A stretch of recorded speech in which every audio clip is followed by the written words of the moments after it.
आप लोगों के को लेकर के मुझे हमेशा से एक उत्सुकता रही है कि ये एसोसिएशन, कई एसोसिएशन चलते हैं इलाहाबाद यूनिवर्सिटी के, जिनसे मैं जुड़ नहीं पाता हूँ समय न रहने के कारण।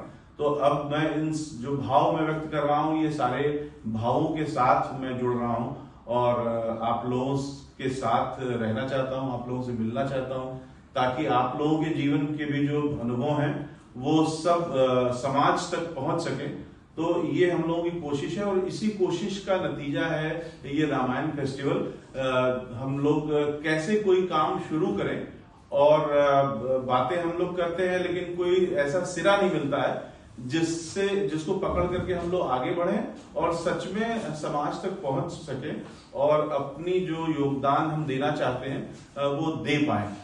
अमूर्त सा रहता है, वो मूर्त रूप नहीं ले पाता है। तो रामायण फेस्टिवल एक ऐसा प्रस्थान बिंदु है जिससे हम सब अपना जो हम समाज को देना चाहते हैं उसकी एक शुरुआत कर सकते हैं, क्योंकि बहुत कठिन पीड़ा हम उठाते हैं तो वो अक्सर पूरा नहीं हो पाता है।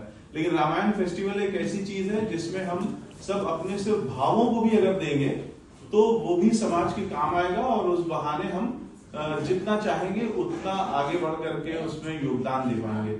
तो रामायण फेस्टिवल का कुल उद्देश्य ये है कि जो रामचरितमानस की शिक्षाएं हैं वो आज के जो टीनेजर्स हैं उन तक पहुंचे।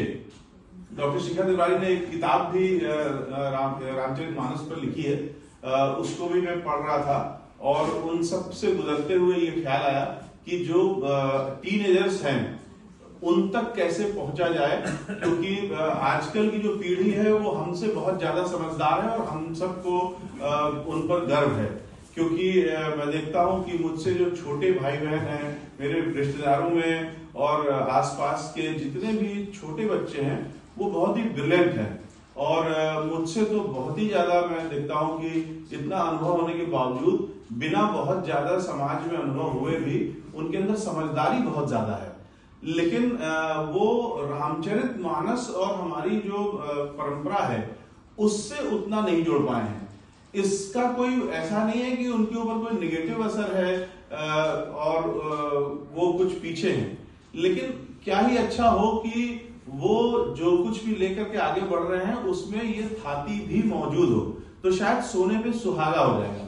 और ये वो लोग हैं जो ब्लेस्ड हैं, बच्चे जिनको के अच्छे घर मिले और पढ़ने लिखने की सुविधा मिली तो वो आगे निकल गए। लेकिन जो हमारे समाज का 90% टीनेजर है वो अभी भी उस तरीके से साधन संपन्न नहीं है और उसमें निश्चित रूप से वो बात नहीं आ पा रही है जो हम अपने अगल बगल के बच्चों में देखते हैं या देखना चाहते हैं। तो हम सारे लोग किसी बहाने से कैसे भी जहां पर हैं आसपास ऐसे बच्चे जो जिनके अंदर हम जिनको देख के हमारे मन में ये ख्वाहिश होती है कि काश ये भी थोड़ा और आगे बढ़ता और हमारे समाज की जो पूंजी है, हमारे जो देश की पूंजी है वो इस तक पहुंचती। वो पूंजी इंटेलेक्चुअल भी है, साहित्यिक भी है, कल्चरल भी है, क्लासिकल संगीत की पूंजी है। हर क्षेत्र में बहुत सारे लोग हैं जिन्होंने इतना बड़ा काम किया है कि हमारे जैसा व्यक्ति भी उसको पूरी तरीके से समझ नहीं सकता है या मतलब अवेल नहीं कर सकता है, सुन नहीं सकता है। तो वो पूंजी अगर थोड़ी थोड़ी हमारे युवाओं को मिले तो वो काफी आगे बढ़ेंगे और काफी उनके अंदर गहराई आएगी। तो यही सारे वो भाव हैं जिनको लेकर के हम लोग रामायण फेस्टिवल शुरू करना चाहते हैं। सुनने में ऐसा लगता है कि केवल एक रामायण तक हम सीमित हैं, लेकिन दरअसल जैसा हमने कहा कि हम एक भाव के साथ जुड़ रहे हैं, एक इंटेंट के साथ जुड़ रहे हैं कि हमारे अंदर जो कुछ भी अब तक हमने संचित किया है, जिस पर हमें थोड़ा बहुत भी गर्व है, वो सब का सब हम नई पीढ़ी को दे सके। उसके लिए कोई जरिया होना चाहिए, कोई एक प्रस्थान बिंदु होना चाहिए। तो रामायण फेस्टिवल सिर्फ वो प्रस्थान बिंदु है। इसके माध्यम से हम लोग अपने भीतर की पूंजी को समाज तक पहुंचा सकते हैं, नए लोगों तक पहुंचा सकते हैं और उसके हर व्यक्ति अपने अपने तरह से उसकी व्याख्या कर सकता है। हम बहुत कम, इतना सब बोलने के बावजूद भी बहुत ही कम अभिव्यक्त कर पा रहे हैं। आप लोग अपने अपने तरीके से, या आप लोग का मतलब है जो कोई भी लोग जुड़ेंगे आगे चल करके, वो सारे लोग हम अपनी जो पूंजी है उसको कैसे ट्रांसफर करना है वो इस प्रस्थान बिंदु के माध्यम से समझेंगे और हमें भी बताएंगे बहुत सारे तरीके। जैसे डॉक्टर विनोद बाला से भी हमारी बात हो रही थी, वो पीटीआई एजेंसी है, सब चैनलों को देती है, उनके यहाँ एक अगर उन्होंने बाइट कर लिया तो सभी चैनलों को दे देते हैं, जो चैनल चलाना चाहे वो चलाएगा। तो वो पीटीआई के लिए मैंने मैडम से प्रश्न किया कि आप क्या संदेश देना चाहेंगी, रामायण फेस्टिवल के आप संरक्षक हैं तो उनके कार्यकर्ताओं को क्या संदेश देना चाहेंगी। तो उन्होंने कई सारे आइडियाज बताए कि आप बच्चों से कहिए कि वो रामचरितमानस पर कुछ वीडियोस बनाएं और आपको भेजें।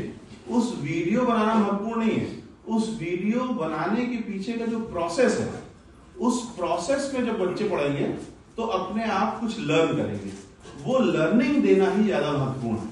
इसी तरीके की कई चीजें मैडम ने बताई और मुझे लगा कि यही तो हम लोग करना चाहते हैं कि बच्चों को उस प्रोसेस से गुजारना चाहते हैं।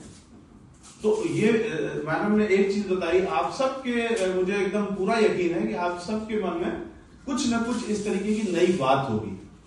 वो नई बात एक टेबल पर, एक प्लेटफॉर्म पर आ सके और उसको हम अपनी क्षमता के अनुसार सबके सहयोग से आगे बढ़ा सके, यही रामायण फेस्टिवल का कुल उद्देश्य है।